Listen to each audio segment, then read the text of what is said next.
नमस्कार दोस्तों, कैसे हैं आप लोग। 15 जून के एडिटोरियल डिस्कशन में आपका स्वागत है। जो पहला एडिटोरियल आर्टिकल जिसके इंपॉर्टेंट पॉइंट्स हम लोग देखेंगे वो ये आपके सामने है, the need for an anti discrimination law.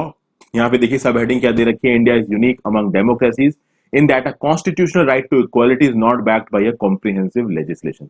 कुछ एग्जाम्पल्स दिए गए हैं यहाँ दोस्तों, डिस्क्रिमिनेशन के कुछ ऐसे एग्जाम्पल्स दिए जो कि आर्टिकल 15 क्लॉज 2 को वायलेट करते हैं, राइट टू इक्वालिटी को वायलेट करते हैं। एक सुप्रीम कोर्ट का डिसीजन यूएसए का और एक सुप्रीम कोर्ट का डिसीजन इंडिया का, उसको भी यहां पे कोट किया गया है इस सेग्रीगेशन को दिखाने के लिए।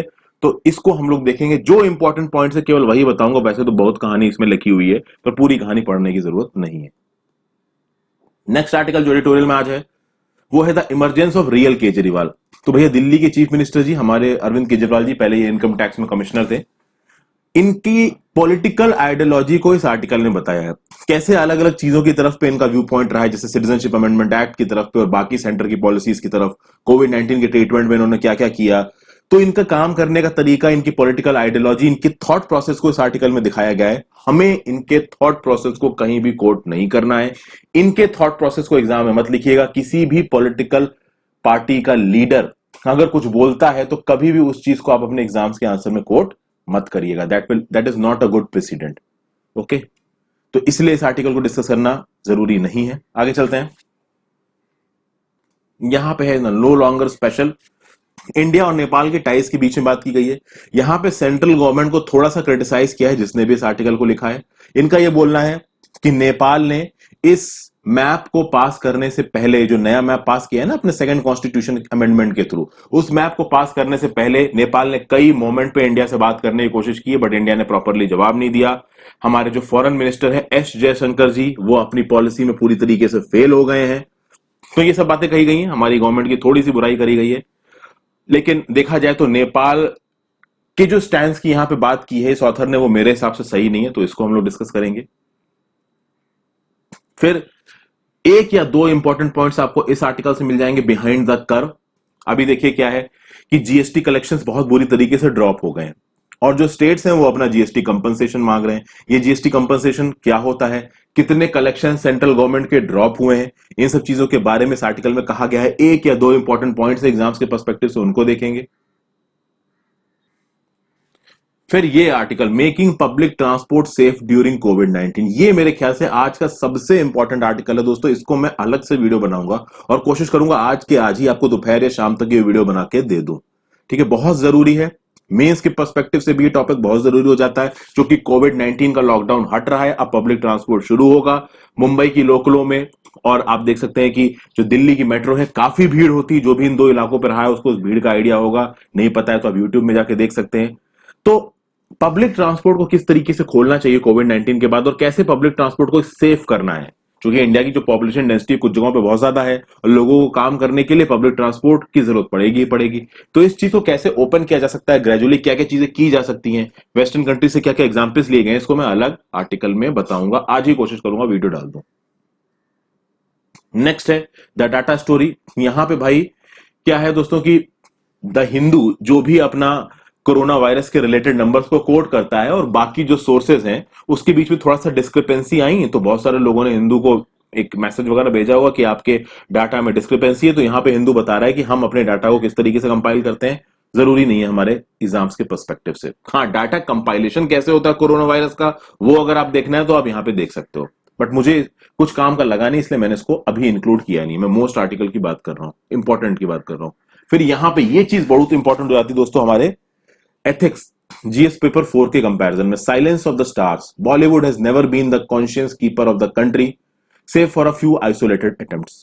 हुआ ये दोस्तों, जॉर्ज फ्लॉयड की मृत्यु हुई यूएस में, उसी हिसाब से बहुत सारे कास्ट सेग्रीगेशंस, कास्ट डिस्क्रिमिनेशंस होते हैं इंडिया में। इसके प्रति हमारी बॉलीवुड की कम्युनिटी, हमारे जो एक्टर है, एक्ट्रेसेस है, जो स्टार्स हैं, द सो कॉल्ड स्टार्स हैं बॉलीवुड के, उनका क्या नजरिया है इन इंसिडेंट्स की तरफ, उसके बारे में यहां पे बात की गई। यहां पे बताया गया कि एक या दो लोगों को छोड़ दो तो बाकी कोई अपनी आवाज उठाता नहीं है। तो इससे हमारे लिए क्या इंपॉर्टेंट निकल के आएगा वो मैं आपको बताऊंगा। तो आगे बढ़ते हैं दोस्तों। सबसे पहला article, the need for an anti discriminatory law. देखिए इस आर्टिकल को लिखा है सुहरीत पार्थसारथी जी ने, एक एडवोकेट है ये मद्रास हाई कोर्ट में। बहुत अच्छी अच्छी और इंपॉर्टेंट बातें इन्होंने अपने इस आर्टिकल में बताई है एंटी डिस्क्रिमिनेशन लॉ को लेके। क्या बोला गया है India is unique among democracies in that a constitutional right to equality is not backed by a comprehensive legislation. कहने का मतलब दोस्तों यह है कि जैसे कि साउथ अफ्रीका का एग्जांपल यहां पे आर्टिकल के एंड में लिया है कि साउथ अफ्रीका में जो राइट टू इक्वालिटी है उनके कॉन्स्टिट्यूशन में, उस राइट टू इक्वालिटी को इन्फोर्स करने के लिए अलग से उन्होंने एक लॉ बना रखा है। बट इंडिया में हमारी राइट टू इक्वालिटी को इन्फोर्स करने के लिए अलग से एक लॉ नहीं बनाया गया है। अब देखते हैं आर्टिकल की शुरुआत कैसे कर रहे हैं। ये बोलते हैं कि जो स्पोर्ट्स है, sports is actually a microcosm of society. Microcosm क्या मतलब होता है? जैसे किसी एक बड़ी चीज को, किसी एक बड़ी कह सकते हैं कि एंटिटी के अंदर की जो क्वालिटीज हैं, किसी बड़ी सोसाइटी के अंदर की जो क्वालिटीज है, उन क्वालिटीज को अगर छोटे लेवल पे देखना हो तो उसको बोलते हैं माइक्रोकॉस्म। तो हमारी सोसाइटी का माइक्रोकॉस्म है स्पोर्ट्स। और इस चीज को कैसे ऑथर ने दिखाया है? कुछ दिन पहले जो एक वेस्ट इंडीज के क्रिकेट कैप्टन है डैरेन सैमी जी, उन्होंने एक स्टेटमेंट दिया। हुआ क्यों है, एक मैच के दौरान सनराइजर्स हैदराबाद की तरफ से खेलते थे, इनके जो टीममेट थे ईशांत शर्मा, इन्होंने एक पोस्ट में इनको कालू बोला।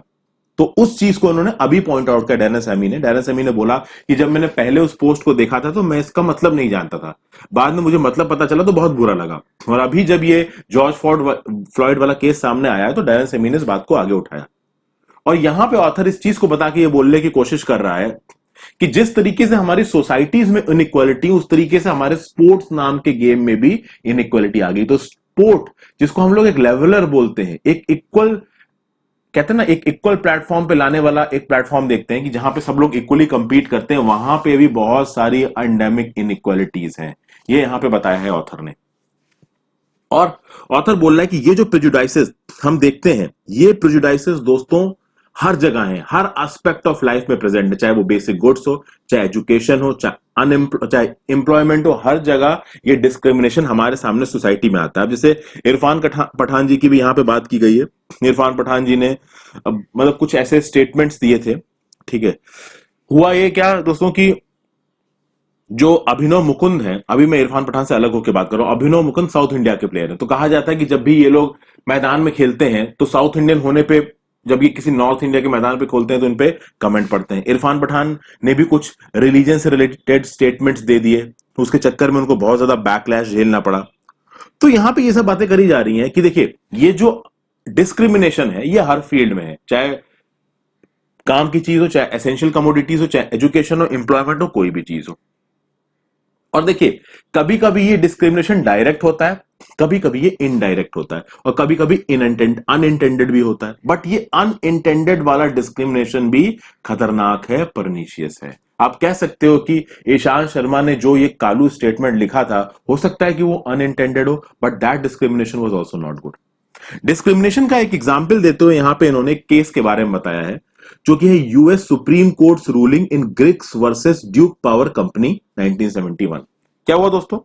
ड्यूक पावर कंपनी लिमिटेड है, एक एनर्जी कंपनी है यूएसए की। इसने क्या बोला कि हम अपनी एंट्री लेवल पोजीशंस के लिए एक रिटन एग्जाम लेंगे, और उस रिटन एग्जाम में यह बोला जाने लगा कि ये लोग ब्लैक्स को सेग्रीगेट करके बाहर कर रहे थे और केवल व्हाइट जो लोग हैं अमेरिका में उनको नौकरी दे रहे थे। तो ये चीज ऑब्वियसली बात है वहां के सिविल राइट्स एक्ट ऑफ 1964 के वायलेशन में हो गई। तो फिर ब्लैक लोगों को गुस्सा आई, उनमें से किसी एक ने जाके सुप्रीम कोर्ट में केस फाइल किया। और फिर जब कोर्ट ने अपना डिसीजन सुनाया, उस कोर्ट में जो चीफ जस्टिस थे बर्गर, उन्होंने ये बोला कि ये जो टेस्ट और क्राइटेरिया आप रख रहे हो ना प्रमोशन के लिए, एम्प्लॉयमेंट के लिए, और जिस तरीके से आप इन एम्प्लॉयमेंट के क्राइटेरियाज को एग्जीक्यूट कर रहे हो, इससे यह पता चल रहा है कि आप इन ब्लैक्स की इक्वलिटी ऑफ अपॉर्चुनिटी को छीन रहे हो। आप एक कनिंग तरीके से, एक फॉक्स की तरह चीजों को सबके सामने बराबर की तरह रख रहे हो। आप ये दिखा रहे हो कि आप एक टेस्ट को रख के बराबरी की तरह चीजें सबके सामने लेके आ रहे हो, बट एक्चुअली में वो बराबरी नहीं है। एक्चुअली में आप विक्टिमाइज कर रहे हैं अफ्रीकन अमेरिकन को। तो ये कोर्ट ने जजमेंट दिया। क्या इस तरीके की कुछ चीजें इंडिया में हुई हैं? बिल्कुल इंडिया में भी हुई हैं दोस्तों। यहां पे आप देखोगे एक जजमेंट है आपका मधु वर्सेस नॉर्दर्न रेलवे। इसमें जस्टिस एस रविंद्र भट्ट ने जजमेंट दिया था, दिल्ली हाईकोर्ट 2018 में। हुआ क्या दोस्तों, रेलवे का एक एम्प्लॉय था, तो उस रेलवे और एम्प्लॉय की वाइफ को और डॉटर को फ्री मेडिकल ट्रीटमेंट देने से मना कर दिया रेलवेज ने। रेलवेज ने लॉजिक क्या दिया फ्री मेडिकल ट्रीटमेंट से मना करने में? देखिए, railways had denied free medical treatment to the wife and daughter of an employee which they would otherwise have been entitled to under the rules.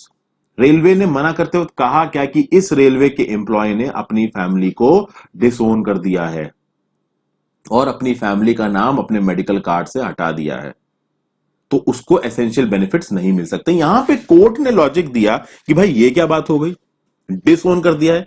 In fact जब एक डिवोर्स प्रोसीडिंग्स भी होती है, उस केस में भी जो वाइफ होती है उसको कुछ ना कुछ हर्जाना देता है हस्बैंड, ठीक है, अगर वो उस पर पूरी तरीके से डिपेंडेंट है तो यहां पे केवल डिसोन कर दिया। इस बेसिस पे आप बेनिफिट्स देने से कैसे मना कर सकते हैं उस एम्प्लॉय की वाइफ को, डॉटर को, जबकि आपके नियमों में यह लिखा है, योर रूल्स से दैट एक एम्प्लॉय की पूरी फैमिली को मेडिकल सुविधाएं मिलेंगी, तो आपने उसकी वाइफ और डॉटर को मेडिकल सुविधाएं देने से कैसे मना कर दिया। यहां पे ये जो हाई कोर्ट था, दिल्ली का हाई कोर्ट, उसने अगेंस्ट में जजमेंट दिया। तो यहां पे जजमेंट किसने दिया था? जस्टिस एस रविंद्र भट्ट ने। दिल्ली हाई कोर्ट 2018 का जजमेंट है, मधु वर्सेस नॉर्मल रेलवे। इसको आप अपने नोट्स में इनकॉर्पोरेट कर सकते हैं दोस्तों।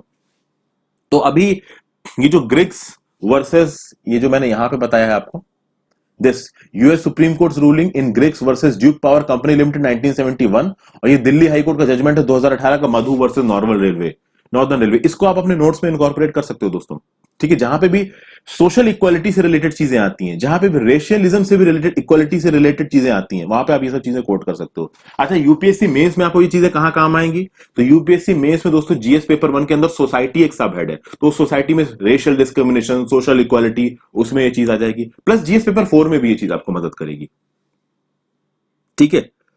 तो आर्टिकल 15(2) की बात की गई। आर्टिकल 15(2) में ऑथर क्या कहता है कि भाई आर्टिकल 15(2) कहता है कि किसी भी सिटीजन के अगेंस्ट में रिलीजन, रेस, कास्ट, सेक्स और प्लेस ऑफ बर्थ पे किसी भी तरीके का डिस्क्रिमिनेशन नहीं किया जाएगा, बट डिस्क्रिमिनेशन हो जाता है।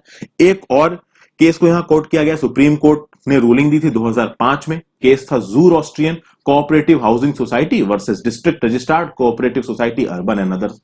क्या बोला? एक रिस्ट्रिक्टिव बॉन्ड को सुप्रीम कोर्ट ने अलाउ किया। एक पारसी हाउसिंग सोसाइटी थी और बोला गया कि इस पारसी हाउसिंग सोसाइटी में प्रॉपर्टी को केवल पारसीज को बेचा जाएगा, नॉन पारसी को आप नहीं बेच सकते। केस कोर्ट में पहुंचा। डिस्ट्रिक्ट रजिस्ट्रार्ड कोऑपरेटिव सोसाइटीज बोल रही थी कि नहीं भाई, इस हाउसिंग सोसाइटी में नॉन पारसीज को भी बेच सकते हैं। सुप्रीम कोर्ट ने बोला कि नहीं नहीं ठीक है, ये पारसीज का फंडामेंटल राइट है कि वो एक दूसरे के साथ एसोसिएट कर सकते हैं, इसीलिए अगर वो इस तरीके की कोई रिस्ट्रिक्शंस लगा रहे हैं कि अपनी हाउसिंग सोसाइटी में वो केवल पारसी को घर भेज रहे हैं, तो वो रिस्ट्रिक्शन सही है। बट ऑथर का ये बोलना है कि ये जो चीज है ये राइट टू इक्वालिटी को वायलेट करता है, और सुप्रीम कोर्ट ने खुद यहां पे राइट टू इक्वालिटी को वायलेट करने के प्रोसीजर को सपोर्ट किया है। तो एंड में यहां पे ऑथर क्या करने की कोशिश कर रहा है, और ऑथर यहां पे इस तरीके की समअप करने की कोशिश कर रहा है दोस्तों कि अगर आप साउथ अफ्रीका का एग्जांपल लेंगे, साउथ अफ्रीका में क्या होता है दोस्तों कि जो राइट टू इक्वालिटी है उसके लिए एक कॉन्स्टिट्यूशनल गारंटी के साथ साथ एक कॉम्प्रिहेंसिव लेजिस्लेशन भी है। इंडिया में ऐसा कोई कॉम्प्रिहेंसिव लेजिस्लेशन नहीं। इंडिया में क्या होता है कि भाई आपको आर्टिकल 32 दे दिया गया है और आर्टिकल 226 दे दिया गया। आर्टिकल 32 के अंदर अगर आपका फंडामेंटल राइट्स वॉलेट होते हैं तो आप सीधे सुप्रीम कोर्ट के पास जा सकते हो। आर्टिकल 226 के अंदर आप हाई कोर्ट के पास जा सकते हो और बोल सकते हो कोर्ट्स को कि भैया मेरे फंडामेंटल राइट्स वायलेट हो रहे हैं, मेरी मदद करिए। उस केस में कोर्ट आपकी मदद भी करेगा। लेकिन ऑथर का यह बोलना है कि ये तो केस बाय केस बेसिस हो गया ना, यानी अगर किसी का फंडामेंटल राइट वायलेट होता है तो वो जाएगा कोर्ट के पास और अपनी प्रॉब्लम को एक नए सिरे से सामने रखेगा। क्यों ना हम एक कॉम्प्रिहेंसिव लेजिस्लेशन ले आए। उस कॉम्प्रिहेंसिव लेजिस्लेशन में अब तक जितने भी डिस्क्रिमिनेशन के केसेस सामने आए हैं उनको कंपाइल किया जाए और प्रॉपर एक कोड ऑफ कंडक्ट बनाया जाए कि इनइक्वालिटी के केस में क्या क्या सजा होगी, कैसे कैसे चीजें होंगी। तो जो लेजिस्लेचर है, जो एग्जीक्यूटिव अथॉरिटी है, वो नियम कानून बनाते वक्त भी उस कॉम्प्रिहेंसिव लेजिस्लेशन को रेफर करेंगे। अभी के बेसिस में कोई कॉम्प्रिहेंसिव लेजिस्लेशन है नहीं, तो नियम कानून बन जाते हैं और उस नियम कानून के अगेंस्ट में जब कोई पर्सन अपील करता है कोर्ट में तब वो बात सामने आती है। तो बार बार कोर्ट जाने से अच्छा है कि सबसे पहले कॉम्प्रिहेंसिव लेजिस्लेशन लेके आइए ताकि ऑलरेडी लेजिस्लेचर और एग्जीक्यूटिव की अथॉरिटी पे थोड़ा चेक डाला जा सके। अच्छा, कभी ये कॉम्प्रिहेंसिव लेजिस्लेशन को लाने की कोशिश की गई है क्या राइट टू इक्वालिटी को सेफ गार्ड करने के लिए? बिल्कुल की गई है। तो शशि थरूर जी ने एक प्राइवेट मेंबर बिल को ड्राफ्ट किया था 2017 में। ड्राफ्ट तो कोई तरुणप खैतान जी उन्होंने किया था, वो चीज नहीं आ पाई। फिर centre for law and policy research ने भी इक्वालिटी बिल बनाया, वो चीज भी अभी तक लागू नहीं हुई है। तो ये कहा जा रहा है कि भाई ये जो हमारे रिप्रेजेंटेटिव्स हैं, ये जो हमारी सरकार है, जब तक ये एक कॉम्प्रिहेंसिव लेजिस्लेशन लेके नहीं आएगी तब तक जिस तरीके की सोसाइटी को एनविजन किया था, जिस तरीके की सोसाइटी का सपना देखा था बी आर अम्बेडकर जी ने, तब तक वो सपना पूरा नहीं हो पाएगा। ये बोलना है सुहरीत पार्थसारथी जी का। अगले आर्टिकल पे चलते हैं। ये आर्टिकल भी इंपॉर्टेंट है दोस्तों। वैसे तो इसके बारे में मैंने काफी सारे पॉइंट्स बना दिए हैं, कल ही मैंने एक वीडियो बनाई है इंडिया नेपाल को लेके। अभी अभी नेपाल की जो हाउस ऑफ रिप्रेजेंटेटिव्स है उसने एक मैप को पास किया है, सेकेंड अमेंडमेंट को। 275 मेंबर्स थे उनके हाउस ऑफ रिप्रेजेंटेटिव्स ने, और 258 ने इसके फेवर में वोट किया। लिपुलेख, काला पानी और लिम्पियाधुरा के जो इलाके थे उनको नेपाल ने अपनी टेरिटरी में दिखा दिया, जो कि इंडिया कंट्रोल करता है। पिथौरागढ़ डिस्ट्रिक्ट ऑफ उत्तराखंड के पार्ट है वो। 2019 में जब जम्मू एंड कश्मीर का बंटवारा हुआ था तो union territory of Jammu and Kashmir बना दिया गया, यूनियन टेरिटरी ऑफ लद्दाख बना दिया गया। उस समय पे नया मैप रिलीज हुआ, नए मैप में उस इलाके को अपना दिखाया इंडिया ने, तो नेपाल ने उस पर ऑब्जेक्ट किया। फिर डिफेंस मिनिस्टर राजनाथ सिंह जी ने वहां से एक सड़क बना दी लिपुलेख पास से जाती हुई, जो कि भाई आपके जो पिलग्रिम्स जाते हैं चाइना में उनके लिए। तो उस केस पे भी फिर आपका नेपाल को गुस्सा आया, और नेपाल में वैसे भी एंटी चाइना सेंटीमेंट है, तो काफी सारी वर्बल स्पैट हुई। तो हमारे army chief general MM Naravane ने बोल दिया कि नेपाल ये चाइना के बिहेस्ट पे कर रहा है। उसके बदले में उनके जो प्राइम मिनिस्टर है वो एक लिमिट और नीचे चले गए, उन्होंने बोल दिया कि गुरखा रेजिमेंट का और गुरखा सोल्जर्स का मजाक उड़ाया है आर्मी चीफ ने, इस तरीके की बातें करने लगी। तो मतलब इंडिया वालों ने स्टेटमेंट दिया, उन्होंने और गिर के स्टेटमेंट दिया। फिर इस आर्टिकल में यह भी बोला है कि काठमांडू ने काफी बार इस मैटर से रिलेटेड इंडिया से बात करने की कोशिश की है, बट इंडिया इस बात को टाल रहा है, और इंडिया इस बात को कोरोना पैंडेमिक के बाद करने की बात कर रहा है। जबकि यहां पे नेपाल का यह बोलना है कि भाई इंडिया ऑलरेडी बहुत सारी वर्चुअल समिट कर रहा है दूसरी कंट्रीज के साथ, तो इस बारे में हमसे क्यों नहीं बात कर रहा है। ये सब बातें कही गई हैं दोस्तों। फिर यहां पे यह भी बोला गया है कि इस बात पे ध्यान ना देते हुए कि भैया बीजिंग की बैकिंग की वजह से नेपाल ये सब चीजें कर रहा है, और ओली जो केपी शर्मा ओली उनके प्राइम मिनिस्टर हैं, ये सब जबरदस्ती ये सब चीजें कर रहे हैं, पर्पसफुली कर रहे हैं। इस बात को हम इस बेसिस पे नकार सकते हैं कि स्पेशल मेजोरिटी मिली है, मतलब कंप्लीट एब्सोल्यूट मेजोरिटी के साथ उन्होंने इस सेकंड अमेंडमेंट को पास किया है। देखिए ये बात मेरे हिसाब से बिल्कुल सही नहीं है ऑथर की। ऑथर ये बोल रहे हैं कि सिर्फ केपी शर्मा ओली का ये करना नहीं है, सब लोग, पूरा नेपाल मिलजुल के ये कर रहा है। देखिए दोस्तों क्या है, केपी शर्मा ओली और उनकी पार्टी ने एक पॉलिटिकल एजेंडा चलाया, और उस पॉलिटिकल एजेंडा को एक नेशनलिस्ट सेंटिमेंट दे दिया। उन्होंने हिस्ट्री के परसेप्शंस को निकाल के ये बोला कि ये जो जगह है ये जगह हमारी है। तो ऑब्वियसली बात है, जो नेपाल के लोग हैं उनके अंदर एक नेशनलिस्ट फीलिंग आ जाएगी, वो बोलेंगे कि भाई ये जगह तो हमारी है। आप समझ रहे हैं बात को। कोई भी नेपाल का मिनिस्टर, कोई भी नेपाल की पॉलिटिकल पार्टी, कोई भी नेपाल का नागरिक इसके अगेंस्ट नहीं बोलेगा। जो पॉलिटिकल पार्टीज होंगी वहां पे, जिनको पता होगा कि ये चीज करने से कुछ गलत हो सकता है, इंडिया के साथ रिलेशन खराब हो जाएंगे, वो भी ये नहीं बोलेंगे, क्योंकि अगर कुछ बोलेंगे तो उनको नेपाल के अंदर एंटी नेशनल बोल दिया जाएगा। तो ये सब बातें हो रही हैं दोस्तों। प्लस यहां पे ऑथर ने यह भी बोला है कि दिल्ली ने 2015 में ये ब्लॉकेड लगाया था, इकोनॉमिक ब्लॉकेड लगाया था इंडिया ने नेपाल के ऊपर, जबकि ये बात गलत है। एक्चुअली में इंडिया का स्टैंस हमेशा ये रहा था कि 2015 का जो मधेसी ब्लॉकेड लगा था वो नेपाल के साइड में जो मधेसीज रहते हैं इंडिया के बॉर्डर के अलोंग, उन्होंने वो इकोनॉमिक ब्लॉकेड लगाया था, इंडिया ने कोई ब्लॉकेड नहीं लगाया था। तो यहाँ पे ये जो ऑथर की जो स्टेटमेंट है टोटली एंटी गवर्नमेंट है। मैं कोई गवर्नमेंट का फैन नहीं हूं, बट मुझे इसमें थोड़ी सी गलतियां नजर आई जो कि मैंने यहाँ पे पॉइंट आउट कर दी। अच्छा, ऑथर की यहाँ पे एक बात बहुत जरूरी है कि इंडिया और नेपाल का एक बहुत बड़ा बॉर्डर है और बहुत अनसिक्योर और ओपन बॉर्डर है। इसीलिए सिक्योरिटी पर्सपेक्टिव से इंडिया और नेपाल के बीच के रिलेशन को सही होना बहुत जरूरी है, नहीं तो ओवरऑल सिक्योरिटी पर्सपेक्टिव से काफी प्रॉब्लम्स हो सकती है इंडिया को नेपाल की साइड से। ये सब बातें बोली गई हैं। यहाँ पे एक एग्जांपल और कोट किया गया है। अभी एक इंडियन नागरिक की वहां के नेपाल के पुलिस ने गोली मार के हत्या कर दी थी। उसमें खैर ये एक बॉर्डर टू बॉर्डर या पुलिस टू पुलिस या आर्मी टू आर्मी का इशू नहीं था। वो कुछ लोग थे जो कि लॉकडाउन के बावजूद, जो बॉर्डर बंद है उसके बावजूद भी नेपाल के अंदर जा रहे थे। वहां की पुलिस से कुछ बहस हो गई, उनकी पुलिस ने उसको गोली मार दी। उस जो इंसिडेंट को थोड़ा सा दबाया गया है, दोनों गवर्नमेंट ने वहां पे थोड़ा मैच्योरली उसको हैंडल किया है। यहां पे ऑथर का ये बोलना है कि नरेंद्र मोदी जी को और हमारी प्रेजेंट गवर्नमेंट को बिना टाइम बर्बाद किए सीधे सीधे नेपाल के साथ बातचीत करनी चाहिए। इस आर्टिकल के थ्रू बस आप ये रिवाइज कर लीजिए, सेकंड कॉन्स्टिट्यूशनल अमेंडमेंट एक्ट पास हुआ है, नेपाल ने नई टेरिटरीज को अपने इलाके में मिलाया है। कौन कौन सी वो टेरिटरीज है दोस्तों, तो उनका नाम याद रखिएगा, लिपुलेख, काला पानी और लिम्पियाधुरा। ठीक है, ये सब चीजें आप याद रखिएगा, एग्जाम्स में आंसर्स में कोट करने में आपके काम आएंगे। फिर एक आर्टिकल ये है दोस्तों, behind the curve the centre must help states tide over the pandemic crisis by giving GST dues. देखिए दोस्तों, जीएसटी काउंसिल की मीटिंग पैंडेमिक जब से शुरू हुआ है तब से 2 बार जीएसटी काउंसिल की मीटिंग हुई है और उस जीएसटी काउंसिल की मीटिंग में इंपॉर्टेंट डिसीजंस लिए गए। देखिए, जो स्मॉल टैक्स पेयर्स हैं, जीएसटी काउंसिल में क्या होता है कि हर महीने इन टैक्स पेयर्स को अपना जीएसटी रिटर्न फाइल करना होता है। तो उसमें इनको बताना पड़ता है कि भाई हमारी कितनी टैक्स लायबिलिटी है। अगर उनकी कुछ टैक्स लायबिलिटी है तो उसको गवर्नमेंट को वापस करना पड़ता है, अगर नहीं वापस किया तो उसके इंटरेस्ट के साथ वापस करना पड़ेगा। ये सब चीजें होती हैं। तो इस समय पे इस मीटिंग को करके जीएसटी काउंसिल की मीटिंग करी गई और जीएसटी काउंसिल की मीटिंग के बाद इन टैक्स पेयर्स को एक प्रॉपर एक्सटेंशन दिया गया टाइमलाइन का। इनको बोला गया कि ठीक है, आप टैक्स लायबिलिटी बाद में फाइल कर देना। 1-2 महीने का वेवर दिया गया। जिनकी कोई टैक्स लायबिलिटी नहीं थी उनके ऊपर लेट फीस भी नहीं चार्ज की जाएगी। ये सब बातें करी गई। चलिए, कोई बात नहीं। जो स्मॉल बिजनेसेस थे और जो बिजनेसेस थे जो जीएसटी काउंसिल के इन मेथोडोलॉजीज की वजह से, इन नियमों की वजह से डर रहे थे, उनके लिए तो चीजें करी गई। लेकिन यहां पे एक और इंपॉर्टेंट चीज सामने निकल के आ रही है। देखिए, जीएसटी कलेक्शंस गिर गए हैं। मार्च में बताया गया, मार्च में जो जीएसटी कलेक्शंस थे वो आ गए 97,597 करोड़ रुपए। और देखिए, पिछले 4 महीने में जो जीएसटी कलेक्शंस थे वो 1 लाख करोड़ के ऊपर थे, लेकिन मार्च में वो गिर के आ गए 97,597 करोड़।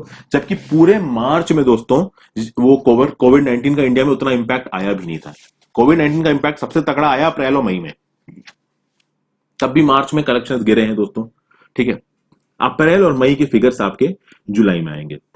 हमारी जो फाइनेंस मिनिस्टर है निर्मला सीतारमण जी, उन्होंने स्टेट्स को रिप्रेजेंटेटिव को बताया है कि भाई जो जीएसटी कलेक्शन जो हमने टारगेट रखा था उसका केवल 45% जीएसटी कलेक्शन आया है। अब खास बात दोस्तों ये है कि सरकार का, सेंट्रल गवर्नमेंट का जो जीएसटी कलेक्शन है वो गिर गया है और स्टेट्स का खर्चा अच्छा खासा हो रहा है, सेंट्रल गवर्नमेंट का खर्चा अच्छा खासा हो रहा है इस पैंडेमिक से झेलने में। आप देखेंगे जो स्टेट्स के थोड़े बहुत एवेन्यूज होते हैं टैक्स कलेक्शन के, जैसे लिक्विड की बेस से, वो भी बंद हो गए क्योंकि कंप्लीट लॉकडाउन लगा था पूरी कंट्री में। तो उसके चलते दोस्तों यहां पे बात आई है जीएसटी कंपनसेशन की। अब क्या है जीएसटी कंपनसेशन दोस्तों? जब जीएसटी रिजाइन को चालू किया गया था तो बहुत सारे स्टेट टैक्सेस को जीएसटी के अंदर जोड़ा गया था। जब उन स्टेट टैक्सेस को जीएसटी के अंदर जोड़ा गया तो यूनियन गवर्नमेंट ने एश्योरेंस दिया स्टेट गवर्नमेंट्स को कि भैया हम कई सालों तक आपको जो भी आपकी टैक्सेस जाने की वजह से नुकसान हो रहा है उसके बदले में कंपनसेशन देंगे। उसको बोला जाता है जीएसटी कंपनसेशन। और समय समय पे ये GST compensation central government state government को देती भी है। अभी के लिए देखोगे दोस्तों, दिसंबर 2019 से लेके फरवरी 2020 तक का जो जीएसटी कंपनसेशन था वो 4 जून को दिया गया ताकि जीएसटी काउंसिल की मीटिंग में ज्यादा बवाल ना हो। लेकिन अब स्टेट्स और सेंटर के बीच में जो स्ट्राइफ है, जो एक तरीके की लड़ाई है, वो थोड़ी बढ़ रही है क्योंकि स्टेट्स के पास पैसे का कोई सोर्स है नहीं। सेंटर कह रहा है कि हमारे पास पैसा आया नहीं, हम आपको दें कहां से। अब उसके बाद देखिए यहां पे कुछ रिफॉर्म्स भी किए गए हैं। सेंट्रल गवर्नमेंट ने स्टेट गवर्नमेंट्स को ये छूट दी कि आप ज्यादा बोरो कर सकते हैं। मैंने आपको बताया था ना पहले, 5% of your gross state domestic product आप बोरो कर सकते हैं। बट उस बोरोइंग में भी कुछ कंडीशनैलिटीज लगाई हैं। तो स्टेट्स का ये बोलना है कि आपने हमको बोरो करने की परमिशन तो दी, पर आपने इतनी कंडीशनैलिटी लगा दी, इतनी कंडीशंस लगा दी, इतनी कंडीशन में हम कैसे बोरो करेंगे? इस पैंडेमिक के टाइम पे हमने रिफॉर्म्स कहां से लेके आए इकोनॉमी में? तो ये सब बातें कही गई हैं दोस्तों। तो यहां पे स्टेट और सेंटर के बीच में जीएसटी को लेके एक स्ट्राइक होता नजर आ रहा है। तो आपके लिए इंपॉर्टेंट चीजें यहां पे दोस्तों क्या निकल के आती है मैं आपको बताता हूं।